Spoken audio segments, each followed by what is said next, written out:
Mina olen Andrus Tamboom, olen 40 aastat vana ja õppinud TTÜ-s süsteemitehnikat. Mina olen Jaanus Kaugõrand, olen 35-aastane ja õpin hetkel TTÜ-s arvutisüsteemide erialal.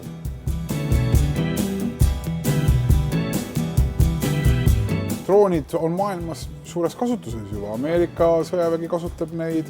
Me oleme näinud operatsioonidel neid kasutatavat, mille poolest teie oma erinev. Jah, kõige raskem ongi drooni juures panna ta targalt lendama. Meil on täiesti enda poolt arendatud autopiloot nii riistvaraliselt kui tarkvaraliselt. Siin on näha siis drooni autopiloot, mis on ka drooni aju. Tal on GPS on siin, aku on hetkel siin. Siin on videosaatja, GPS vastuvõtja, siin on modemi antenn ja all on tal veel peidetud puldi vastuvõtja. Meie autopiloot suudab lennuki panna lendama vastavalt ette määratud trajektoorile. Meie määrame punktid, kus ta peab läbi lendama ja tema vastavalt meie käskustele siis teeb fotod ja toob tagasi. Kui suur see lennuraadius tal on? Ka 40 minutit saada ta lendama vähemalt. Ja kui ta lendab umbes 100 kilti tunnis siis, või rohkemgi, siis selle aja jooksul jõuab 25 kilomeetrit ära käia küll. Kui valmis see droon teil on?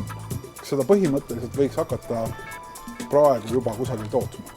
Ta on niisuguses kaugele arenenud prototüüpimise järgus ja me loodame seda umbes lähima aasta jooksul teoks ka teha. Kelle jaoks seda võiks vaja minna? Meil esimene huviline on Eesti piirivalve. Ka siit samast intervjuust lähme kohe piirivalve nõupidamisele, kus me hakkame täpselt ajaplaani juba koostama, et millal võiks nendele esimese anda testimiseks. Andrus ja Jaanus, tegelikult selliste lennukite lennutamine meeldib, ma arvan, peaaegu igale mehele. Kas see on mingi sellise unistuse, mingi hobi realiseerimine lõpuks äriks? Jah, see hobi sai alguse militaarretkest, kus ma tundsin ennast väga saamatuna, kuna mul puudus õhust ülevaade või ülevaade õhust maapinnal toimuma kohta. Ja sealt tuli see kirg ja nüüd me oleme siin. Ja lapsepõlve unistus on olnud kindlasti.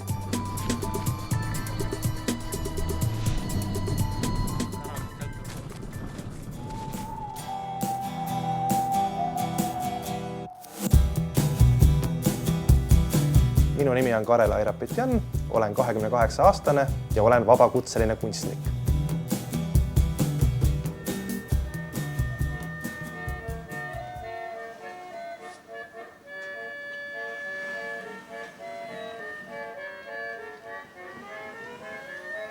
Karel, mis asi see siis nüüd oli? See on lahendus, mida meie nimetame laiendatud reaalsuseks. Kes see meie on? Ajaturist.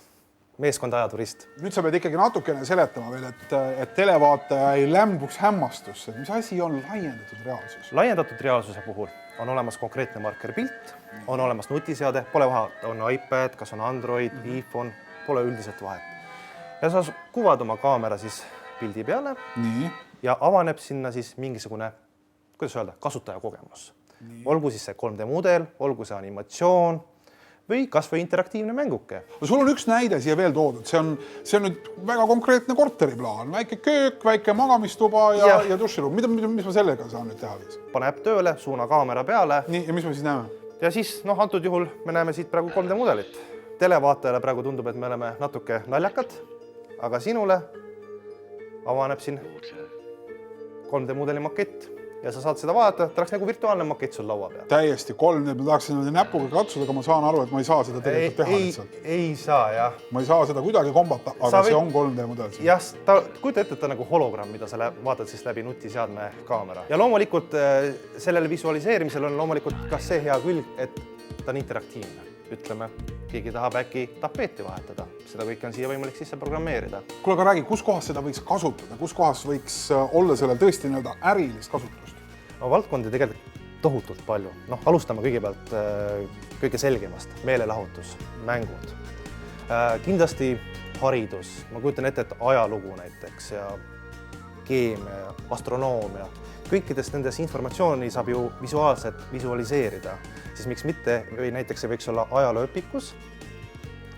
Õpilane, kellel on nutitelefon, teeb õpiku lahti, seal on mingi pilt kas või ütleme mingisugusest linnusest. Ja ta kuvab oma seadme sinna peale ja see linnus tuleb siis 3D mudelina lehe peale.